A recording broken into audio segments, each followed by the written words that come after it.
Good afternoon and welcome to Johnson Space Center, where we have the man of the hour, Scott Kelly, with us. Just returned from a year in space, here to answer a lot of questions, and I am not going to get in the way of that, but we'll start with letting him just say hello and welcome back to Earth.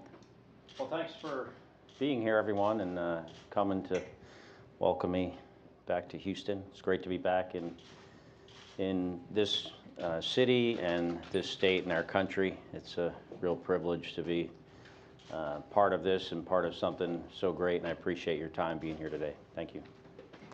Okay, I know we've got a lot of questions here in the room and then also on the phone bridge, so we're going to start here and then we'll take questions on the phone bridge. For those who are on the phone bridge, if you will press *1 to let us know that you have a question, and *2 when your question is answered.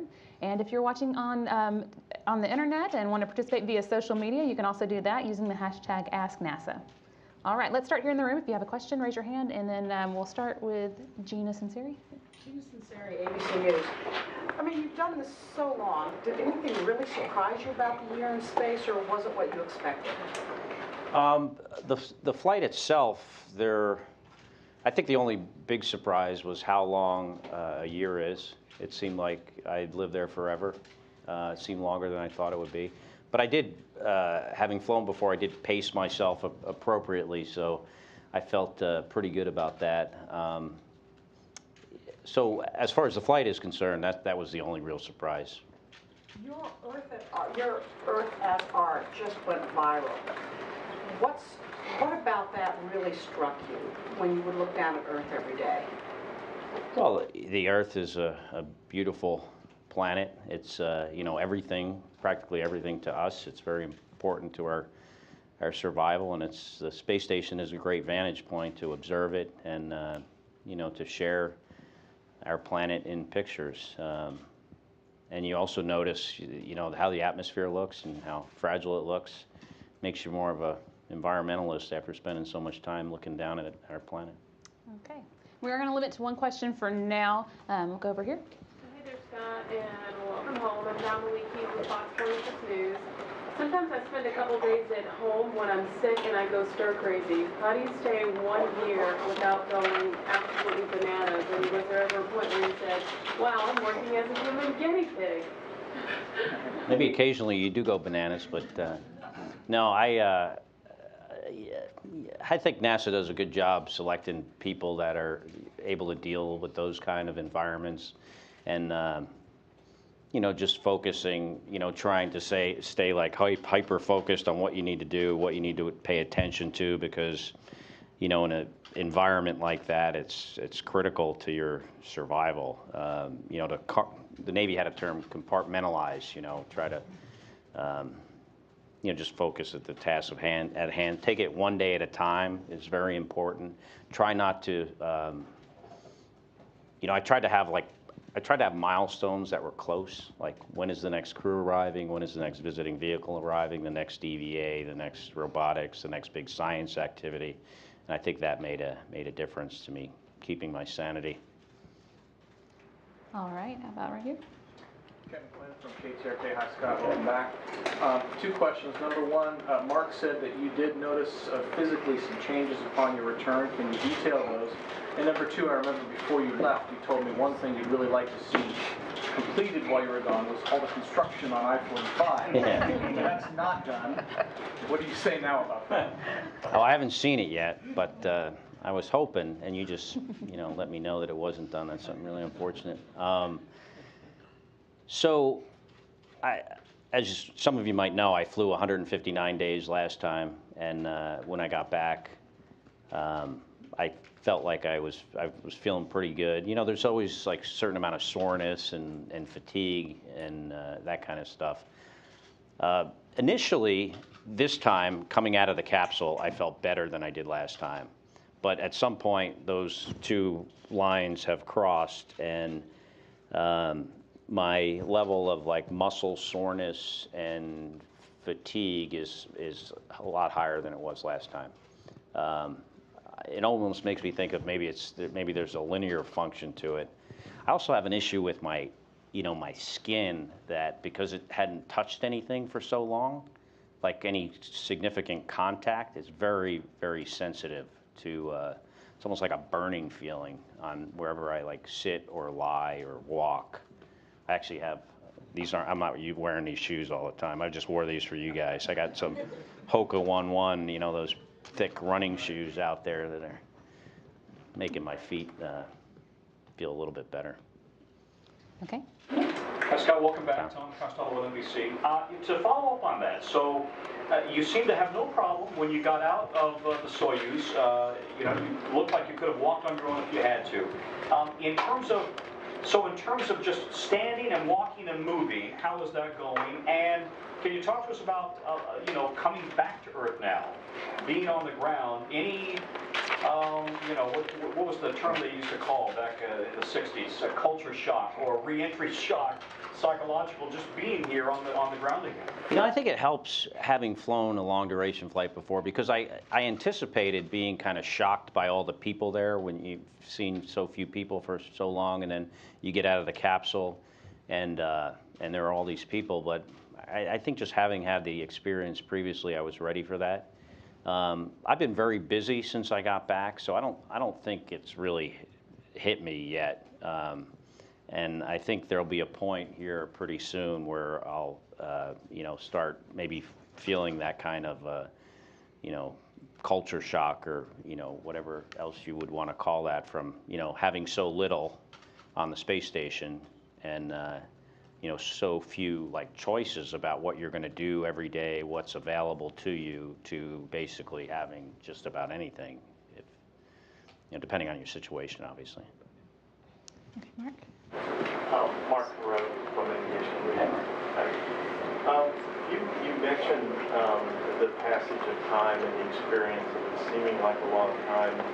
You were on the space station going around the Earth, and since this is all looking to the future, if you were traveling to another destination, asteroid or Mars, do you think that would make a difference, or is that something that has to be investigated? But do you have any sense of it yourself? Yeah, I think it would. I could have gone longer on this flight if there was a good reason. Like if someone said, as an example, whatever vehicle we were flying to space on was no longer, you know, we couldn't use it anymore, and if we had to abandon the space station or keep me there for longer, that wouldn't have been a problem. I think if there's a valid reason, if you're doing it for a reason, if there's a good reason, whether it's science or you know, going to a certain destination, you know, not just me, but I think people just, you know, rise to the occasion. If you're doing something important, that's going to motivate you to continue to do it. And so I personally think, you know, going to Mars, if it takes, you know, 2 years or 2.5 years, yeah, that's doable. Certainly, you know, the first people that go there, that's going to be a big motivator, being first to get to Mars. Okay, right here. David Curley from ABC News. You told me 10 days ago, it's kind of on to this thing, that Mars is clearly doable. In your mind, is that psychologically it's doable? Physically it's doable? Is the science there? Do you feel like you've already proven that we can do it? I think, you know, I think there's still things we have to learn, but I think we can learn them.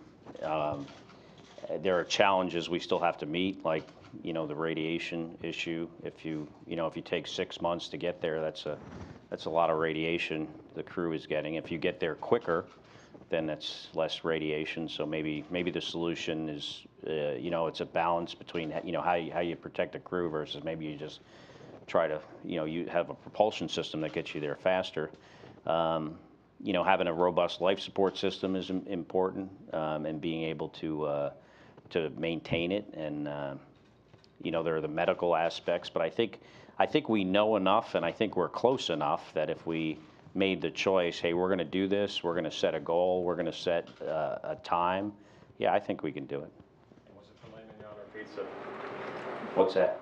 First thing you ate, other than the salad? So, you know, I always try to answer my questions very honestly, and there is a little bit of irony in the first thing I ate, and I didn't recognize it until after I had eaten it, like half of it, but it looked so good. There was a banana, and as soon as I ate half of it, I recognized the irony of that was the first thing I ate on Earth. All right, let's start here. Hey Scott, Eric Berger with Ars Technica. Welcome back. Sorry to say the Texans still haven't solved their quarterback problem while you were gone for a year either. Wanted to ask you, after you got out of the capsule, if you were going to Mars or somewhere else like that took you a long time, you would not be able, there would be people there to help you out and, sit you down and stuff. Do you feel at that point like you could have gotten out of a capsule or out of a spacecraft, put on a spacesuit, and sort of set up a base camp, on Mars or wherever? So, good question. I actually learned something on this flight that I didn't really fully appreciate, and that is when that Soyuz lands upright, you're pretty much getting out of it yourself. I always had the assumption that, they would kind of reach down and unstrap the commander and then sort of somehow pull him out. But when it lands upright, he basically got halfway out, unstrapped himself, which is not easy in that thing, and how much room is in there. So he unstrapped himself, got halfway out, then they pulled him out. I had to unstrap, close the hatch, move over to his seat, open the hatch, get up outside, and get myself about halfway out before they could pull me out. So I got a sense for, yes, I could do that. Mars has less gravity, which is helpful as well. But I think probably if we would have had a ballistic landing and landed upright, we all could have gotten out of the capsule. It would have been a challenge getting down the side if no one was there to help us, because you'd kind of fall off the top of the capsule. But then you'd probably sit there for a long time and adapt, and then try to do whatever you needed to do to continue on with your business. Okay. Manuel Bojorquez with CBS News. You're quite prolific on social media. Can you talk about why you decided to go full throttle on that, how important it was? And I'm also curious, of all the major news events that happened on Earth in this 1 year that you were gone, were there any that greatly impacted you up there? Good questions. So the social media part of it was, my girlfriend and longtime partner, Miko, is here, and she works for NASA PAO, and she helped me with that. And that was something that we could share together. So it was a combination of me being able to share the experience with people on Earth, but it was something that we could work on together, which made the experience for both of us, I think, more rewarding. Rather than our conversations on a daily basis being, well, what did you do today? I went to the store, I went to the gym, I went to work. We could work on this as a project together. And so it was a combination of wanting to share the experience, but also want to do something with her. And she did an outstanding job, as you can see on this. So I applaud her and do not take credit for this whole thing. I mean, it was a partnership. So as far as the news is concerned, one news story, and I follow the news more closely. I kind of have a little bit of withdrawal now. I've been so busy, I haven't been able to follow the news. I was asking my flight doc, Steve here, is when we landed, how Super Tuesday went. It's one of the first questions I asked him when I got out of the capsule, because I have the news on, all the time up there, so you're always kind of listening to it. And actually, having the news on this projector TV, it actually gives you an audio indication of whether you have the KU comm link, so you know whether you have email or the phone. You can just hear if the news feed starts up. So it actually serves a dual role of keeping you connected to what's on Earth and kind of like an operational role. But so what did you think about how Super Tuesday went?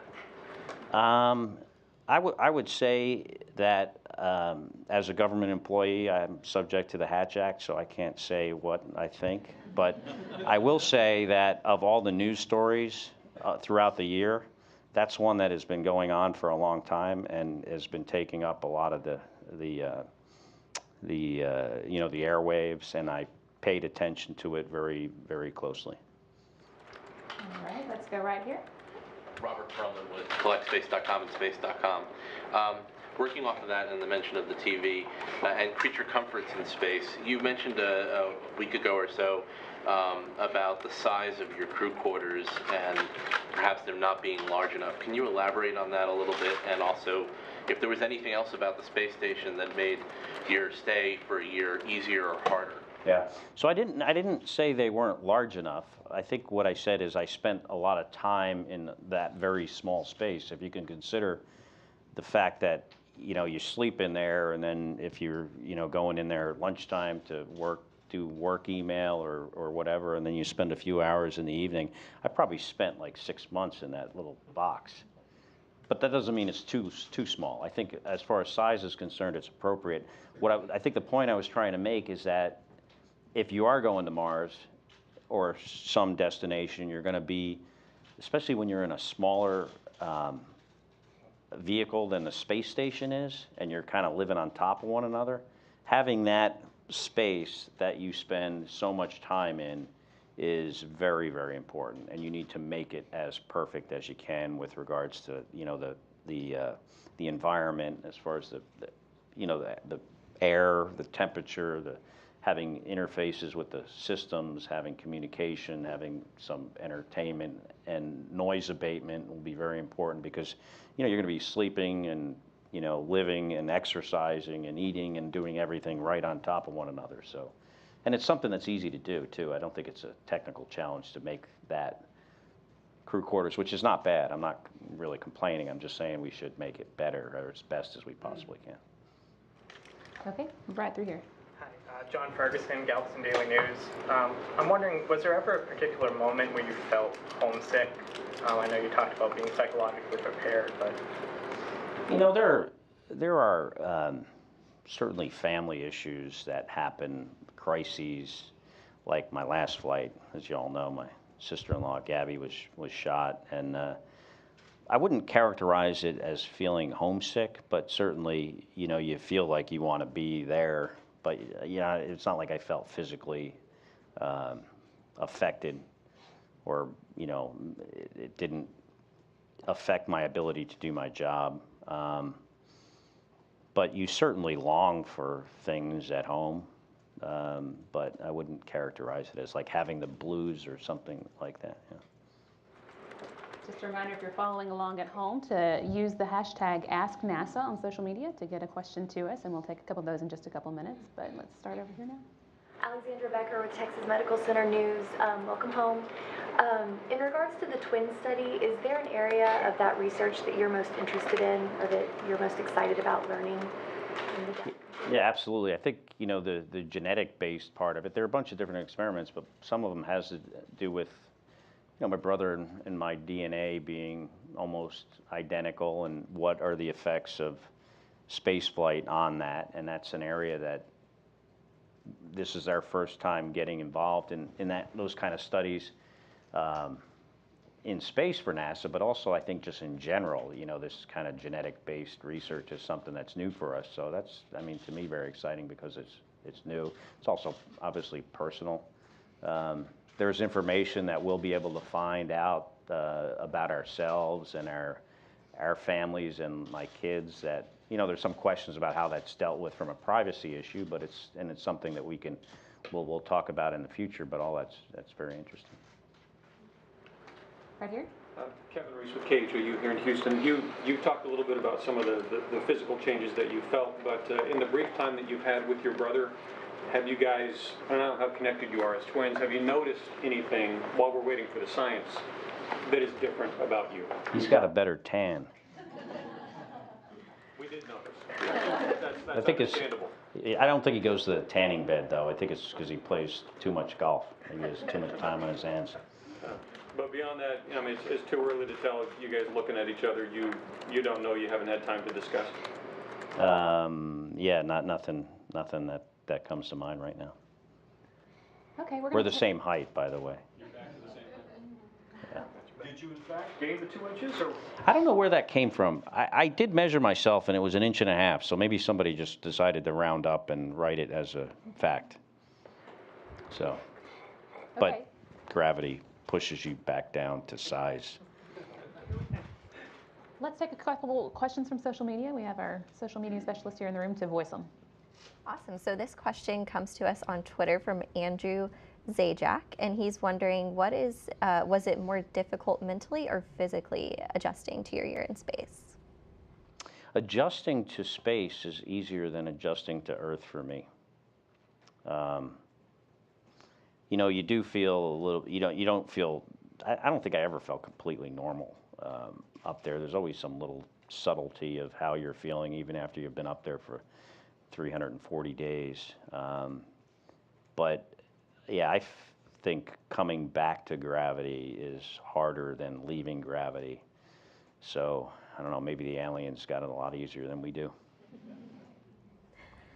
Another interesting one coming to us from Lucas Ree on Twitter is, what did you do in your spare time when you were in space for the year?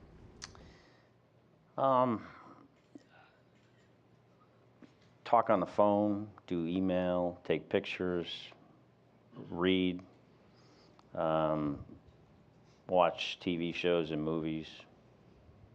That's most of it. Awesome, and this is more concerning the work you did, but Liz Collins is asking on behalf of her 5th grade class, what was your favorite year in space experiment? My favorite. I really liked the rodent research we did because it was so challenging. And it was such a large operation. There's some things we do that are, you know, you could do an experiment that you just get the procedure and you start doing the experiment, and then there's things like the spacewalk, which takes you sometimes, you know, a couple of months to prepare for, or in one time in our case, just 5 days.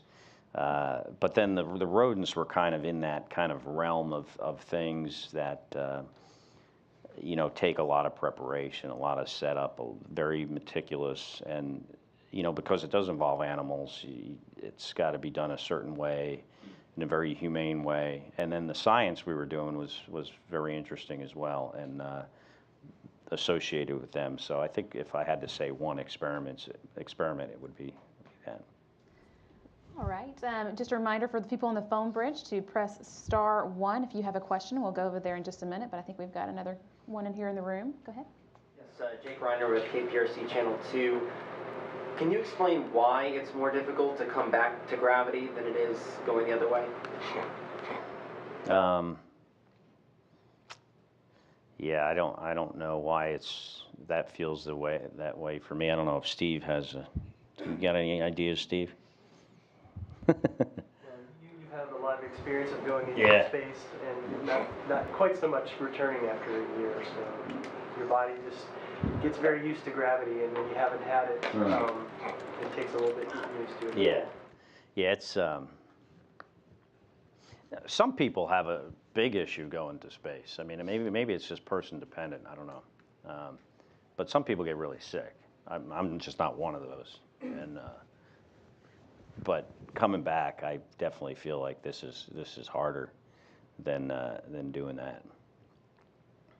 All right, one more here in the room, then we'll go to the phone bridge. You talked a little about what your time back has been like, but can you describe it a little more? How busy have you been? So we landed at I don't know, what was that, 1 in the morning, I think. Yeah, my 2 flight surgeons are Jen and Steve. We landed in Kazakhstan, flew to Norway. I did some medical tests there. From Norway, we were going to fly to Goose Bay, Canada, but the weather was bad, and we landed in Gander, right? Gander. A lot of the time on the plane, I was trying to sleep, which was kind of hard because I was uncomfortable. I was so sore, and but I did sleep some. And then when we got back, I went back over to JSC here, to some of the medical facilities, and did some tests, had physical exam, blood drawn, did this functional fitness test, which is kind of a test of your physical ability to do things if you had to after, coming back from space. And then the next day, so I got home at about 4 a.m., jumped in my pool, was up by about 9 in the morning, back at work at 10 for a bunch more medical tests, which was yesterday actually. A bunch more medical tests, and did this functional fitness test again. Did some other tests of on my muscle strength. That took some time. Today I was at UTMB in Victory Lakes and had a bunch of MRIs, 2 hours of MRIs, did a Japanese experiment this afternoon, and now I'm here. So it's been been pretty busy. All right, let's go now to the phone bridge. One more reminder, if you have a question on the phone bridge, press *1 to let us know. And if your question is answered, press *2 to go out of the queue. And you can keep sending in the Ask NASA hashtag questions on social media. We'll try and answer some more of those a little later. Let's start with Marcia Dunn from the Associated Press. Yes, hi. Welcome back, Scott. You're being offered up as the poster boy for Mars, and I'm wondering how you feel about that, and do you have any insight on what about you helped you persevere, succeed on all fronts, it seems, and would be good at something like this? I mean, what insight do you have, and how might NASA pick crews based on your experience? Well, I don't know about the poster boy, but yeah, I don't know anything about that, Marcia. But I think NASA does a good job of picking people for these type of things. And if it wasn't me doing this, it would have been one of my colleagues, and they would have, I'm sure, done just as good a job as I did, or better. It just so happens that I was the first person to do this, and it doesn't necessarily mean I'm the best or would be better than anyone else. I think we have a lot of very talented and dedicated people in our office, and I think, many of them could have done just as good or better at this maybe than I did. Okay, how about next, Tracy Watson from USA Today. Hi, thanks for taking my question. I was just wondering if you're having a little trouble with things not behaving in 1G as they do in 0G, and I wanted to know also about which muscles are affected, whether it's the kind of muscles that you don't use in 0G or if it's just kind of everything. Thanks. The first thing I tried to throw on a table, I missed. I tried to shoot some basketballs yesterday, and I didn't get any of them in the net. Not that I'm a good basketball player in general anyway, but I don't seem to have a tendency, though, to want to drop things like some people. On my first flight that was 7 days, I had that tendency to want to let something go, but never again, let something float. But definitely throwing things, you tend to underestimate the effects of gravity. What's really harder, though, is throwing something in space straight, because that is a hard thing to compensate for not having gravity. You always wind up lofting everything. And the second part of the question, I forget now. Tracy, can you repeat the second part of your question? I think what muscle groups were affected? Oh, muscle groups, most of them. All right, how about next? We'll hear from Tom with U.S. News and World Report. Commander Kelly, welcome back. This is Tom Risen with U.S. News. You tested the HoloLens on the station. Can you talk about what do you think the potential of virtual reality could be in space? Could it help pass the time, or could it be a little bit disorienting because you're in small quarters? And I know that some people complain that virtual reality can mess with your eyes, or it can be a little disorienting. What are your thoughts about VR in space? I think virtual reality has a lot of potential. With the device you mentioned, we were doing a test, and it had cameras on it, and we could also see like a display that's in your field of view, where the person on the ground could be drawing things in your field of view and pointing to things.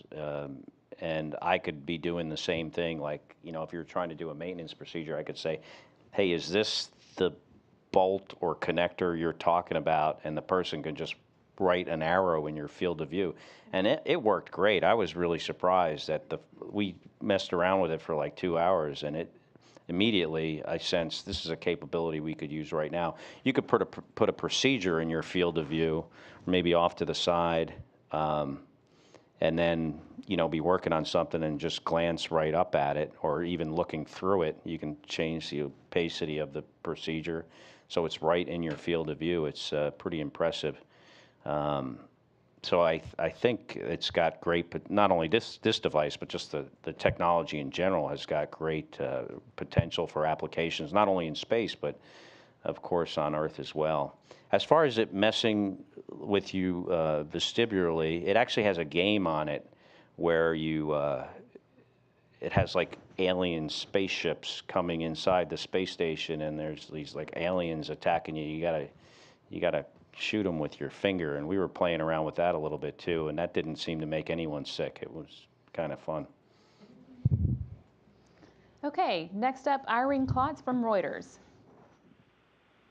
Hi, thanks very much. Scott, you took some really beautiful pictures of the planet while you were up there, and just was wondering from your new perspective and long perspective if there's any place that you particularly want to go now, and also if you feel that you're back on the planet to stay now, if there's any other things that you want to do here or return to space at some point. Thanks. You know, there are many beautiful places on Earth. You know, the Bahamas is one that always stands out as just striking, the color of the water. I've been there before several times. So if there's a place that I could go that I've never been, the area above, like on the north eastern side of the Himalayas, has these high lakes of different sizes and colors, and it just looks very remote and very beautiful, and someplace that would be, you know, very look like pretty hard to get to. And so if I had to choose one place, if someone said, hey, if you know, you could go one place right now, where would it be? It would be, not right now, I mean, like maybe in 6 months. Where would it be? And I think it would be that area. I got to look into it some more too to see, you know, exactly what these, you know, lakes are called, even, you know, what country actually owns them. I mean, probably some of it is China, but I'm not exactly sure. Okay, Rachel Crane from CNN, you can go next. Welcome home, Scott. Quick question. Was wondering, while you were on board, there were several cargo resupply missions that failed, and I'm curious to know what went through your head when you heard about that and how that impacted the environment on board the International Space Station. Well, we lost the first one, the orbital, well before I got there, and then we lost the. So we kind of started out at a little bit of a deficit right when I got on board for certain things. And then when we lost the Progress, it affected us some more. It affected the Russians more than us, but in the end, it'll affect all of us in that we, we'll share things if we have to. But, that was one vehicle. So, we have a lot of redundancy. We have other vehicles that can resupply us. But then when the SpaceX mishap happened, then it was like, okay, well, now if the next one really does have to work, or we're going to be, I'm sure we would have figured something out, but, there's a plan for us to go down to like reduced rations if you have to. So we would all have gotten a little skinnier, and, we would have had to make certain things last longer. I'm sure we would have figured it out. NASA does a very good job at rising to the occasion when we have to. But, if that HTV wouldn't have worked, it would have really affected our quality of life on board for some time. All right, how about next we'll take Colleen from Optometry Times. Hi, Scott. Welcome back. I was wondering if you could talk about any vision changes you experienced during this mission compared to your previous missions, and whether you've noticed any difference since you've returned. I would say it was very consistent with my last flight from a subjective point of view. We're collecting more data this time on board, so we'll have a little bit better insight to, when those changes occurred and how they were in flight versus on the ground. But I don't think that, at least subjectively, it was much different than my last experience, which is kind of in the beginning you notice some changes and then it kind of levels off, and in this case kind of stayed the same way for just about the whole flight.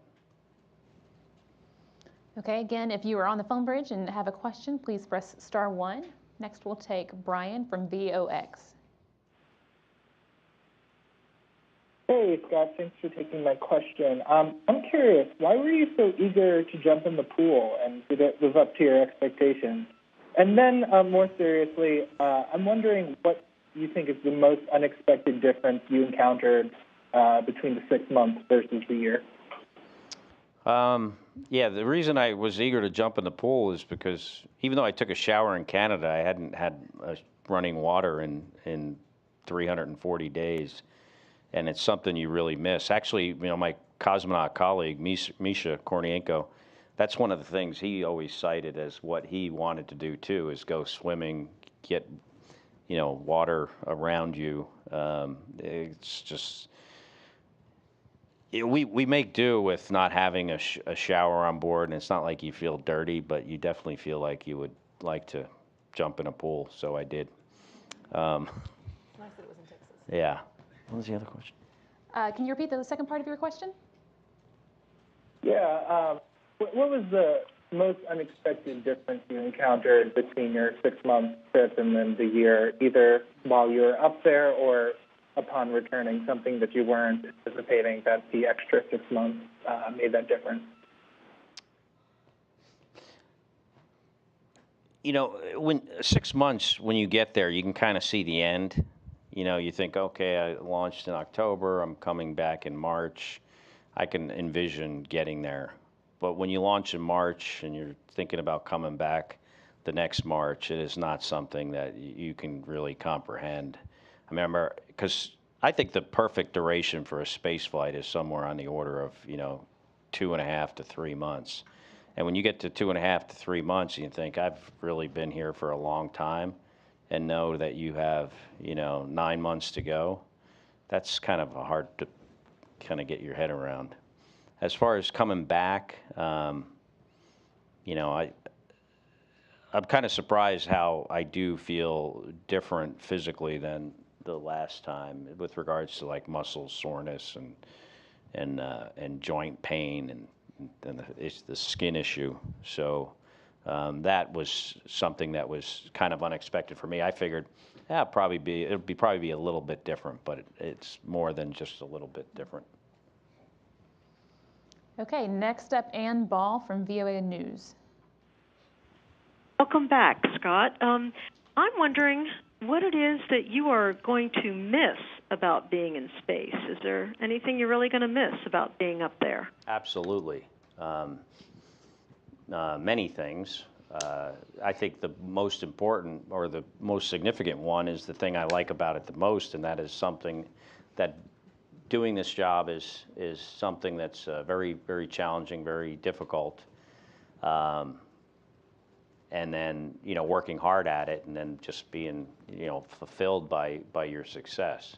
And you could find that, if I never fly in space again, I'll find that in other areas of my life, but not in this kind of way, where the implications of you, messing things up are so severe that that makes it, in my case, more rewarding. It's kind of like, why I wanted to be a pilot in the Navy and land on the aircraft carrier. It's not because I thought landing on the aircraft carrier would be fun. It's because I knew that it was hard and there was risk and it was important and thereby, for me, rewarding. All right, Ken Chang from the New York Times next. Hi, thank you for taking my question. I was just wondering, are you done with space now, or are you hoping to go back up? Well, I'll never be done with space. I will always be involved. Whether I fly in space again, even my brother who's been retired for a bunch of years, he still hasn't given up the idea that he's going to fly in space again. So if I don't do it with NASA, I doubt I would fly again with NASA having, have the most time in, in space by any American. I mean, we have so many talented people in our office. There's no reason to fly me again. I could fly somebody else that hasn't had as much opportunity to do that. And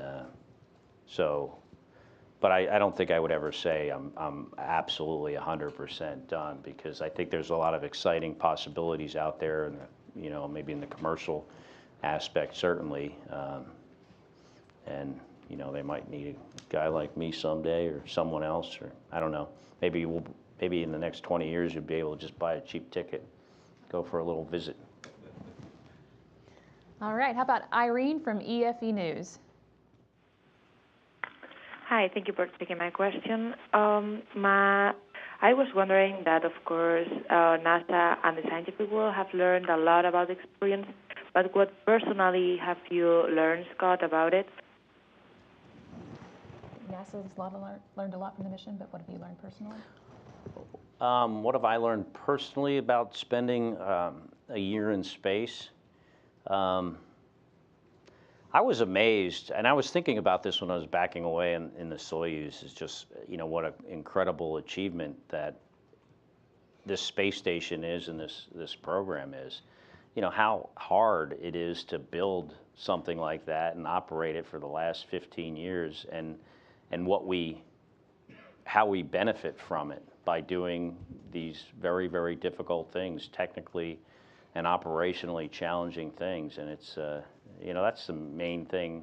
I kind of knew that, going into it, but just experiencing it every day for 340 days really, hit home for me.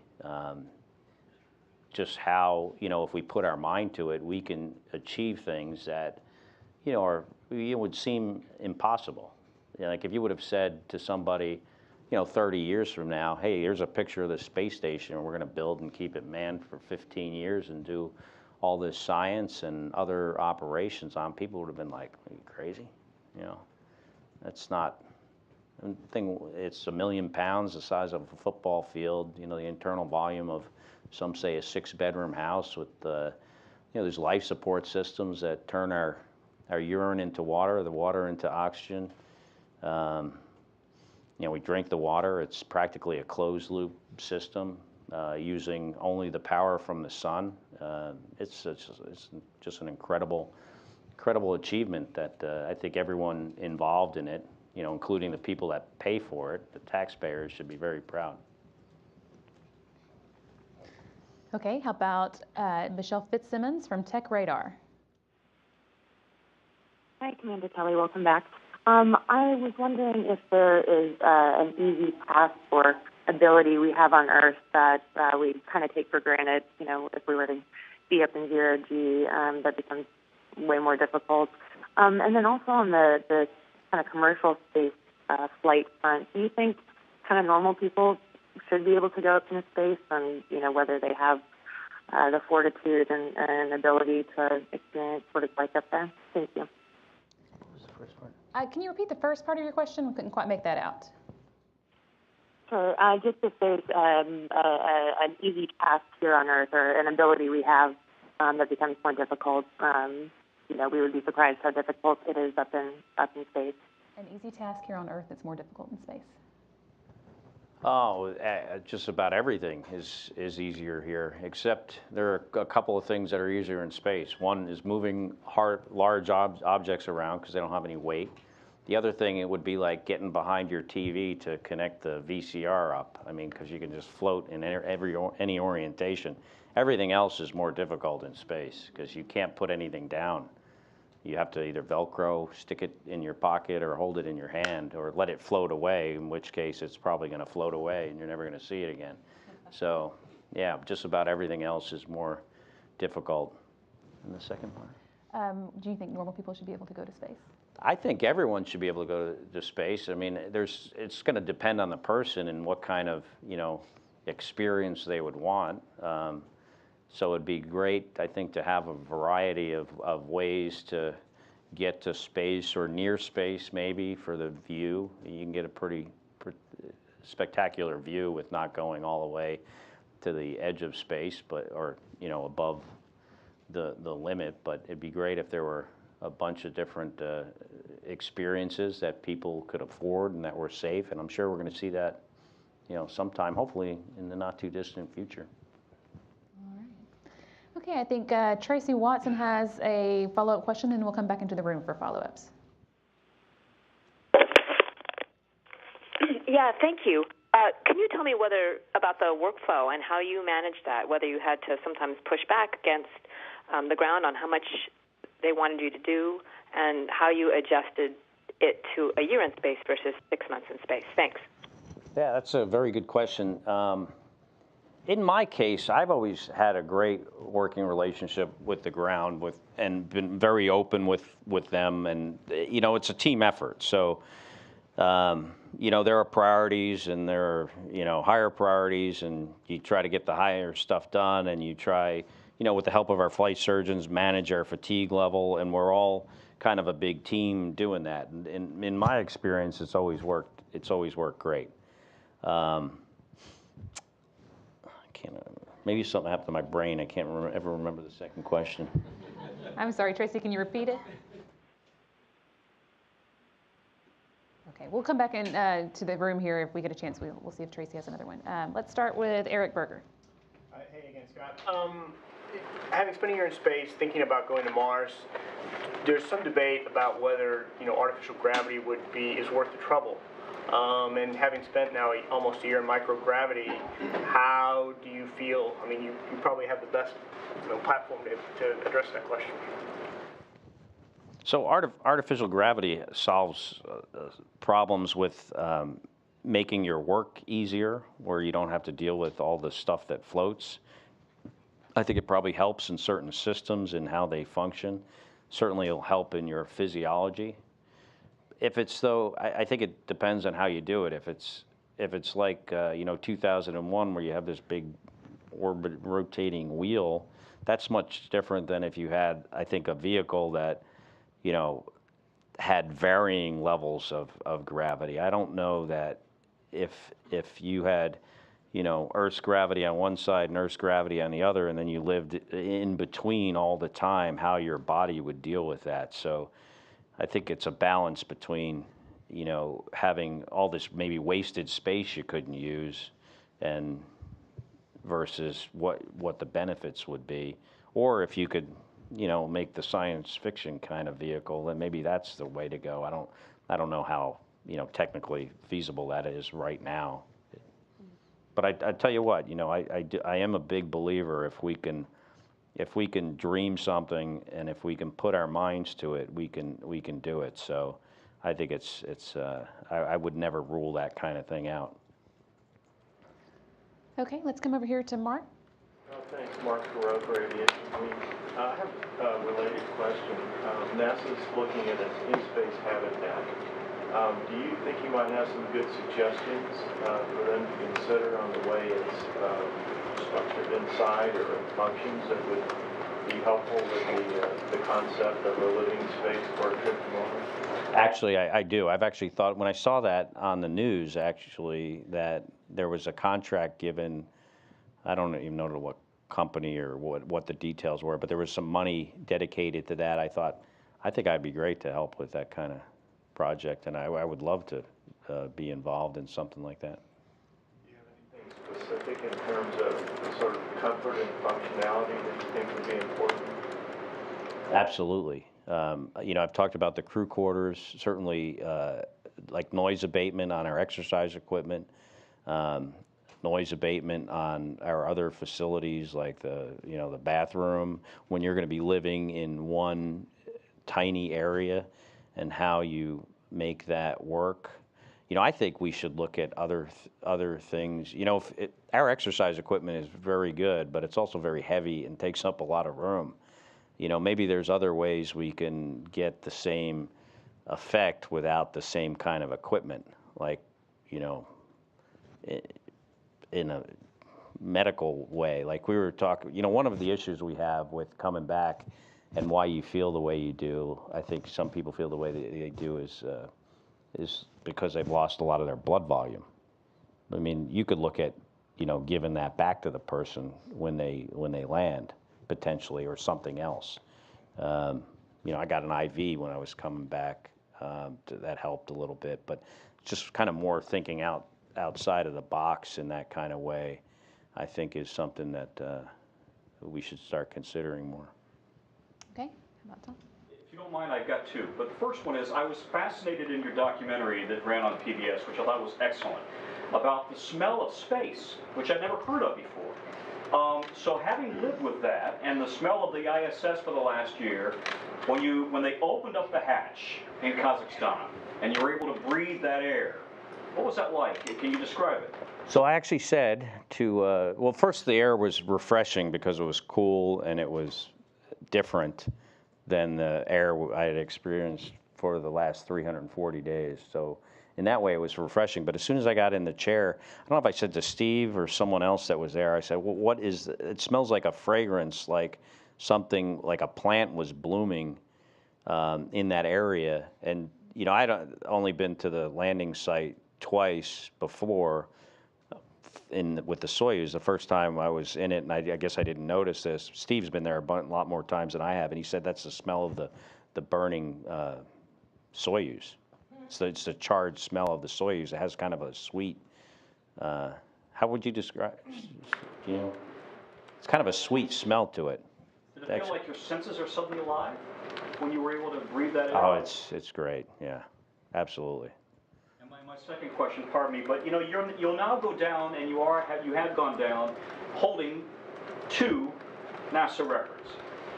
You'll go down in American space history, and people will read about you for the next several decades.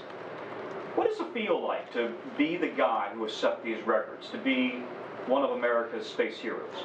I'll tell you what, these records are made to be broken, and there's this guy, Jeff Williams, that's going to launch here in the next couple of weeks. He's going to break my number of days record, not by, I'm not sure by how much, but total number of days in space for an American. He'll break it, so, which is great. I mean, I'm a big believer in pushing the envelope on this kind of stuff. I don't know when someone will have more than 340 days in space next, but hopefully it won't be too long, you know, because that's, pushing the envelope is what makes our, society progress. So it's, I definitely don't have an issue with it. I'm a big proponent of that. And how do I feel about these kind of things? I'm just privileged to be here. That's how I feel. Okay, we'll take a couple of questions here in the room and then see if we can get maybe 2 more from social media. So start here. But I think what Tom's trying to say, and it's what we're asking, is that you have rekindled the mission with you as the center of it, has rekindled this interest in space we haven't seen in this country for a while. What do you take away from that for yourself, for the program, for the country? Well, I didn't know that. Maybe I'm somewhat insulated from some of the media surrounding this flight. I didn't actually realize that. Where have you been?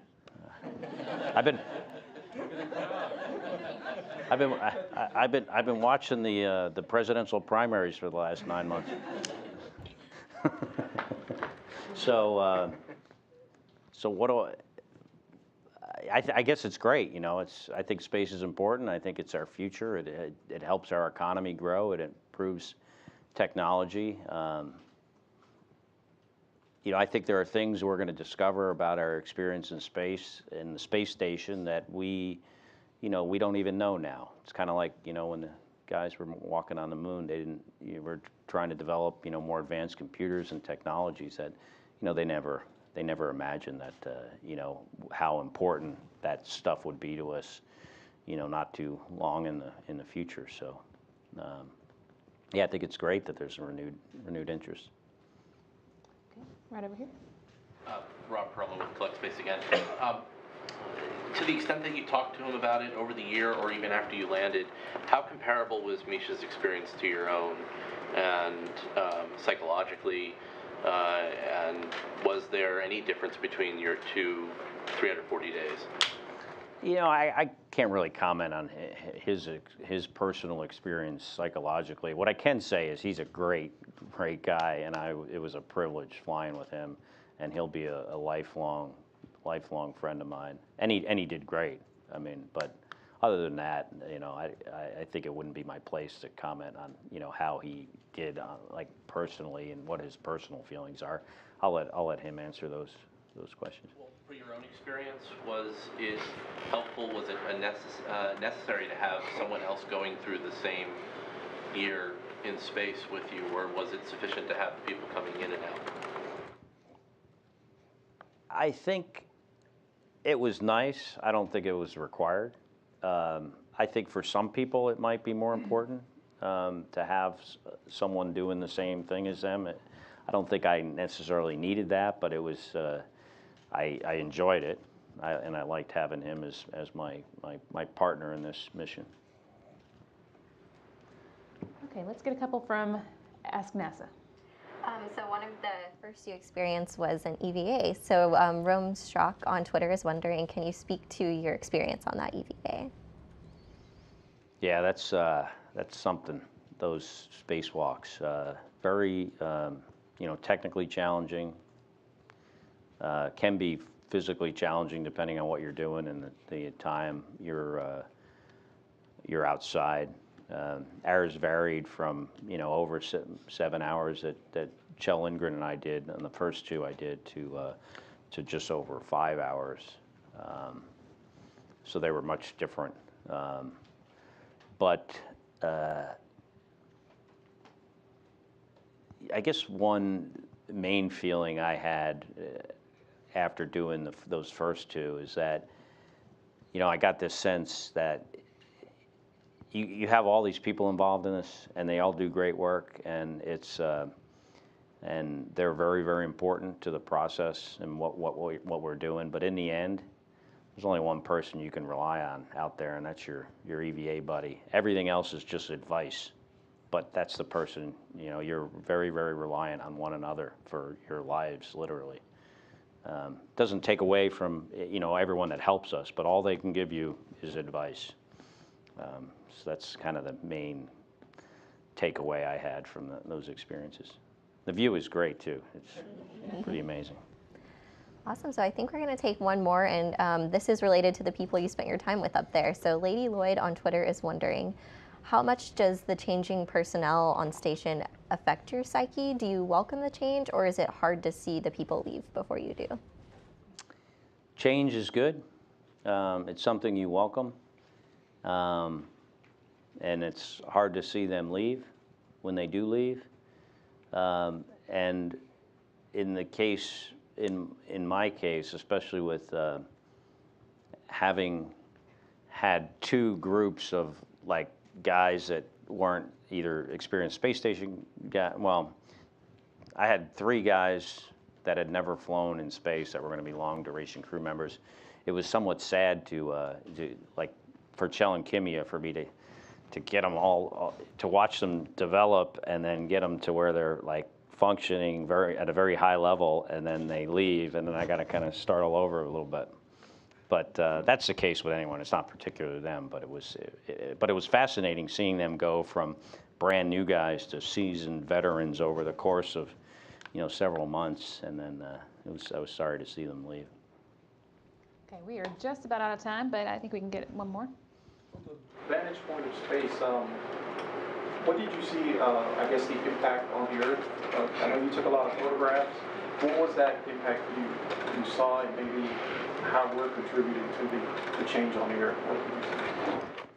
You could see a lot of pollution in, over parts of Asia.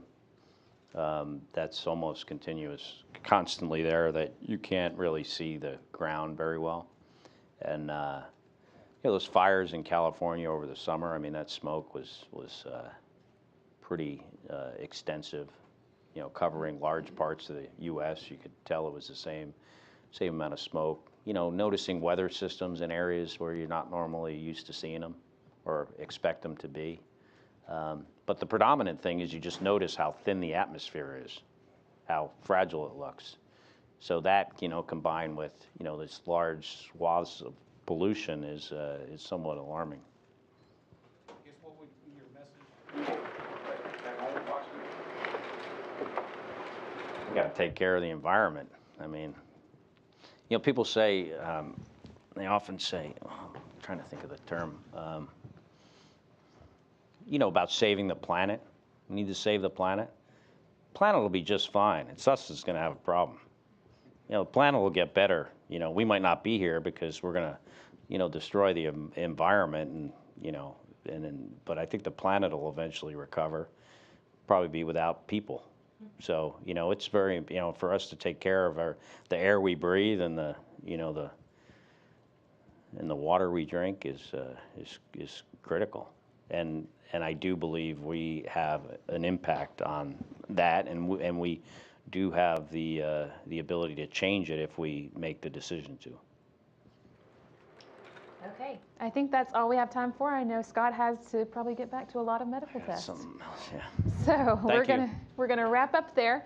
But of course, this is not really the end for him at all. He's got another year of medical testing, and you can keep up with all of that not only on social media but also online at www.nasa.gov/1year. So we'll hope to hear more about that in the coming years. Thanks so much. Thanks.